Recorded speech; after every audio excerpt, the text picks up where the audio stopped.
Felipe Yapur del ERA1. Lo hemos despertado seguramente después de un fin de semana de mucho trabajo. Felipe, te agradecemos mucho y queríamos preguntarte cómo amaneció Venezuela, si es que amaneció, o cómo ha pasado la noche después del triunfo de Hugo Chávez allí en Venezuela. ¿Cómo estás? Buen día. ¿Qué tal? Buen día. Bien, acá, son las 6:08 de la mañana. Es un lindo día con 22 grados de temperatura. Está despejado, un sol muy interesante que ingresa por las ventanas acá del hotel. Y amaneció tranquilo después de, como vos bien decías, una jornada, sobre todo la de ayer, muy intensa, tanto en lo que fue la previa a la jornada electoral, esas 12 horas que hay acá de elecciones, que va de 6 de la mañana a 6 de la tarde, con mucha después tensión y mucha alegría cuando ya al filo de las 10 de la noche de acá de Venezuela se conocía el primer parte, el más importante del Consejo Nacional Electoral, que daba cuenta, digamos, de que con el 90% de las mesas escrutadas había un triunfo innegable ya de Hugo Chávez con el 54%, que parecería ser que es el número mágico, si se quiere, o coincidente o común entre, por ejemplo, Argentina y Venezuela, ¿no? Ambos presidentes, Cristina como con Chávez, ganaron en sus últimas elecciones con ese mismo porcentaje. Y fue ayer una verdadera fiesta popular, las calles de Venezuela, que era impresionante cómo Caracas, a partir de que Tibisay Lucena, la presidenta del Consejo Nacional Electoral, anunciaba el resultado de las elecciones, comenzaba a hacer, la gente salía a las calles y comenzaba a dirigirse caminando hacia el Palacio de Miraflores, la sede central del gobierno, y con, digamos, haciendo sonar sus bocinas o explotando bombas de estruendo que por momentos parecía que bombardeaban Caracas, y era un bombardeo de alegría, ¿no? Por la cantidad de gente que salía a festejar el hecho de este nuevo triunfo, que se sabía que iba a ser iba a ser difícil, y lo había dicho incluso Chávez cuando convocaba a militar y a participar y a activar para el domingo, para que las elecciones haya la mayor cantidad posible de electores. Recuerden que Venezuela, la ley electoral no obliga al ciudadano a votar. Entonces, ahí cobra mucha importancia la militancia y el trabajo del partido político, de los partidos políticos, en convocar a sus militantes y simpatizantes a las urnas, ¿no? Y yo creo que ahí se notó mucho, tanto de un lado como del otro, la gran participación que llevó a que haya más del 80% del electorado votando en el día de ayer, ¿no?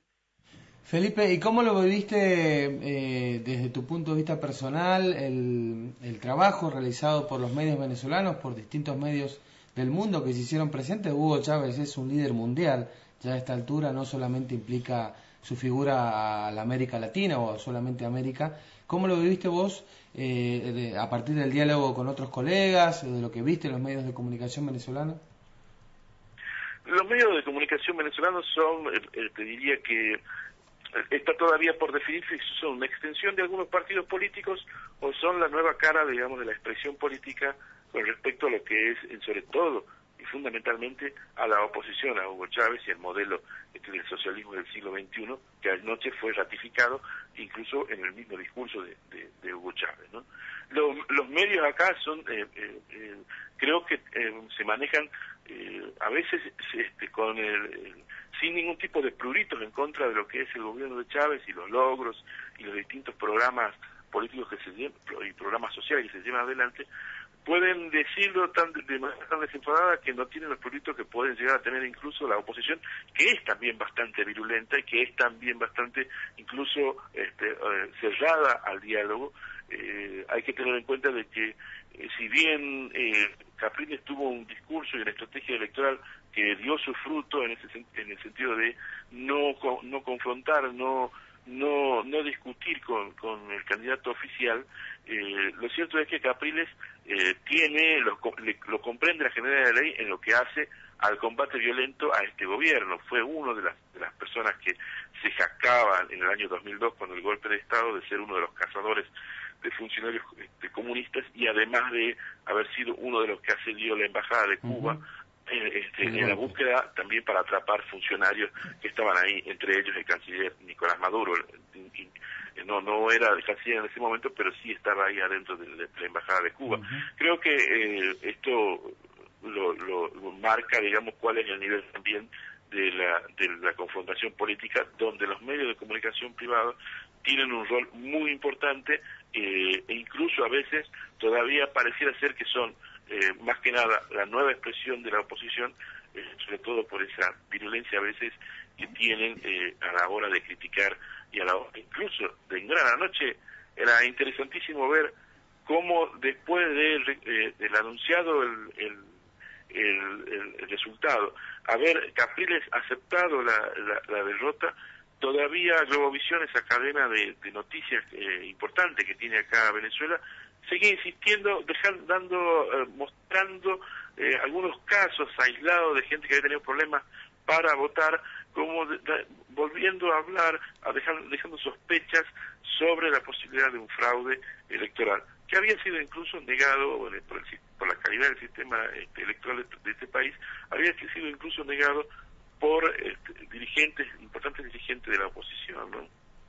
Felipe, ¿cómo te parece, de acuerdo a lo que habrás recabado allí in situ en Venezuela, que se va a plantear el escenario político de los próximos meses, teniendo en cuenta que en el mes de diciembre va a haber una elección muy delicada, que el chavismo la aguarda con bastante expectativa, no sin algún dejo de inquietud, para gobernadores sobre todo y municipales? ¿Qué escenario político se va a plantear teniendo en cuenta que este conglomerado de expresiones que apoyó a Capriles obviamente se hubiera sentido más unificado en el caso de una victoria? ¿Te parece que se podrá producir alguna dispersión? ¿Qué es lo que se comenta en Venezuela?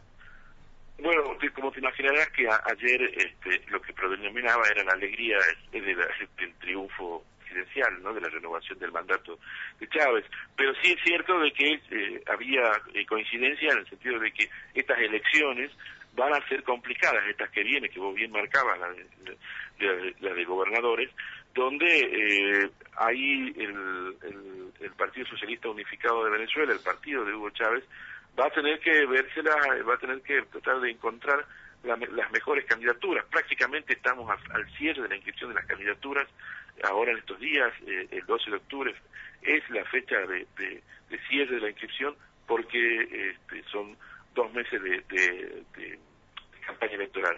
Habrá que ver cuál es el resultado. Seguramente no encontrarán el resultado satisfactorio en algunos estados estratégicos, como el de Zulia, que es uno de los estados predominantemente petrolero, y donde siempre la oposición ha mantenido el control, digamos, de la gobernación.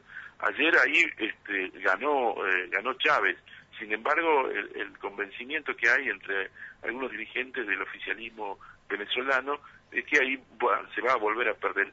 Creo, en todo caso, que lo que va a buscar el oficialismo chavista va a ser el de contener y mantener los estados que hoy están bajo la órbita del Partido Socialista Unido de Venezuela. Hay algunos estados que, como hablábamos recién de Zulia, es muy difícil que consigan recuperarlo para el socialismo que lleva adelante Hugo Chávez. Y creo que en ese sentido, bueno, se va a ver otra vez algunas unas campañas bastante tensas, tal vez no tanto como la de presidente, porque en el presidente se jugaban algunas cosas más, algunos temas que no solamente era obviamente la que es importante para el venezolano, qué proyecto se iba hacia el proyecto socialista continuaba, o si se retrotraía a un proyecto más neoliberal como es el que planteaba Capriles, y además porque esto tenía una importancia trascendental, y lo dijo Chávez en su discurso para el resto de los países, y de ahí esa dedicatoria fuerte a la Argentina, esa dedicatoria fuerte a la UNASUR, tiene que ver, era importante por lo que significaba la continuación o la continuidad de Chávez en el gobierno para esta experiencia que son de integración real que significan la UNASUR o el Mercosur, ¿no? Felipe, te agradecemos un montón esta comunicación con Radio Nacional Mendoza, te deseamos un buen regreso a la Argentina y muchas gracias por este trabajo que has compartido con nosotros. Muchísimas gracias a ustedes por llamarme y bueno, estoy a su disposición para lo que las distintas cuestiones que ustedes les requieran. Un abrazo para toda Radio Nacional Mendoza. Abrazo, Felipe.